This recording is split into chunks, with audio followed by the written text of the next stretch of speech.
ঠাকুরবাড়ির পাঁঠার মাংস আজকে খুব সুন্দর বানিয়েছি। এর জন্য নিয়ে নিয়েছি পাঁঠার মাংস, ছোট ছোট করে টুকরো করে কেটে নিয়েছি। এর মধ্যে দিয়ে দিয়েছি ধনে গুঁড়ো, এইবার এর মধ্যে দিয়ে দিয়েছি লঙ্কা গুঁড়ো, হলুদ গুঁড়ো। এইবার এর মধ্যে দিয়ে দেব দুধ। তারপর এর মধ্যে গরম মশলা গুঁড়ো দিয়ে ভালো করে মাখিয়ে আধ ঘন্টা রেখে দেব। মশলাটা যেন খুব সুন্দর ভালো করে মাখানো হয়। যত ভালো করে মাখানো হবে তত খেতে স্বাদ হবে। এইবার কড়াইতে দিয়ে দেব সর্ষের তেল, দিয়ে দেব হিং। যেহেতু এর মধ্যে পেঁয়াজ রসুন দেওয়া হচ্ছে না, তাই হিং দিতে হবে।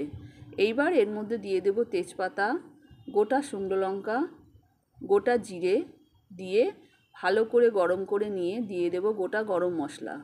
এরপর মাখিয়ে রাখা মাংসগুলো দিয়ে ভালো করে অনেকক্ষণ ধরে কষিয়ে নেব। দিয়ে দেব নুন দিয়েও ভালো করে মাংসটা কষাতে থাকবো। অনেকক্ষণ ধরে একদম গ্যাস কমিয়ে ভালো করে মাংসটা কষিয়ে নেব, যতক্ষণ না এর কাঁচা মশলার গন্ধটা বেরিয়ে যায়।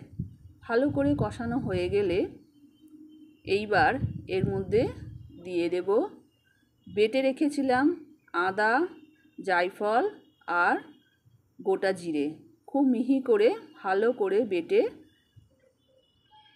নিয়েছিলাম। এই বাটা মশলার স্বাদ কিন্তু দুর্দান্ত।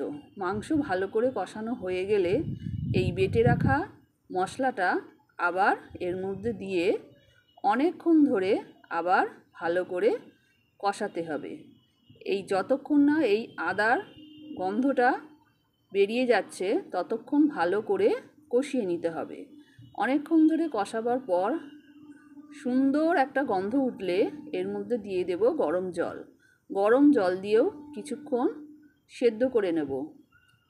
অনেকক্ষণ ধরে রান্না করার পর যখন মাংসটা ভালো করে সেদ্ধ হয়ে যাবে, তখন এর মধ্যে দিয়ে দিতে হবে ঘি আর গরম মশলা।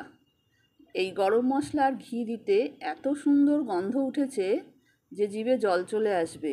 দেখে মনেই হচ্ছে না যে এর মধ্যে রসুন পেঁয়াজ কিছুই দেওয়া নেই।